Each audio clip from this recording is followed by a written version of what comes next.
Welcome back to another episode of Under Pressure, where your host, my God, that's me, guides you through the invisible world of air and its interactions with the world around us. Today I'm going to explain to you how the straw works. Now you may be thinking, what are you on about, Oscar? You just suck the liquid up the straw, right? Well, here's an interesting fact for you. There is no such sucking force. Just like how every pulling force is really just a pushing force from the other side, sucking is really just blowing from the other side. Never in science do we refer to a sucking force because it doesn't exist. So, when you suck on a straw, you remove the air from inside it. But you just said that there's no sucking force.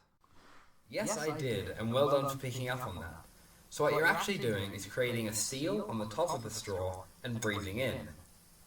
When you breathe in, your lungs expand and open up. Now, what happens when the same amount of air is suddenly exposed to a far greater space? If you remember from my balloon video, the air spreads out and the pressure decreases. The lungs expand enough so that pressure is less than that in the straw, and so the air in the straw moves into the lungs. Before the air is moved into your lungs, the air pressure in the straw was the same as outside the straw, and so air was pushing down on the liquid inside the straw with the same force as it was outside the straw. And you'll see that the liquid is at the same height inside the straw as in the rest of the cup.